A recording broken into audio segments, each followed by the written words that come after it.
People, objects, and issues require space, time, and attention.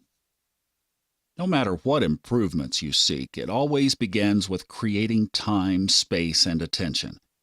When I was younger, I thought that I was not good at household repair jobs, that I had no talent for writing tax statements.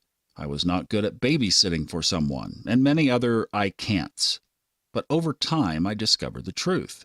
The truth is that I was not willing to dedicate proper time and attention to these things. Because of my lack of time and attention, I was incompetent at anything that did not provide instant ego gratification. I lacked an overall appreciation of life. Later in life, I discovered that if I really wanted to, I could repair household appliances. If it was urgent, I could sit down, give it proper time and attention, and I could fix things without having a repairman come in. An example, the TV wasn't working properly, so I sat down with it and looked at it for a while, became ever more patient, giving it the loving attention it was apparently asking for, and soon saw that it was nothing more than a loose cable that was causing the trouble. Its quote-unquote repair only took 10 seconds, ultimately saving lots of time and money. A repairman once confided to me that half of the repairs he is called to do could have easily been fixed by people he'd been called to help, had the owners just paid a little bit of attention. That's the way it is with everything, universally. That requires giving up your ego for an allotted period of time, giving up your sense of ego-related activities, being more important, and truly dedicating yourself to that other person. You can help solve anyone's problems by dedicating time and attention. If you do so without resistance, you will magically and miraculously have more time for your own goals and priorities. Paradoxically, because energy was preserved, your own goals will take less time to manifest.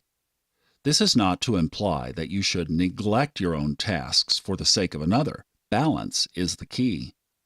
I had a student who sought to solve a skin irritation problem. For this, he got my audio program called the Bliss Course. He completed the Bliss Course within 3 days, then wrote to me complaining that his skin problem was still there. Now, seeing that he did a course that is supposed to take a month or more, in 3 days, I realized he lacked time, space, and attention, which is actually a lack of love. Did you take notes during the course? No. Did you repeat the course? No. I told him to spend significantly more time, or love, on his skin irritation issue. 1 week later, he came back complaining that it still wasn't fixed. You could feel his impatience. Impatience constricts and contracts energy. It creates dryness, tension, and stuckness. I told him to open up even more and dedicate himself even more fully to the dissolution of the issue.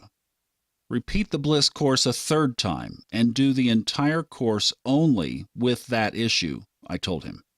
I didn't hear from him for a few months, so I wrote to him, "What's up with the skin irritation?"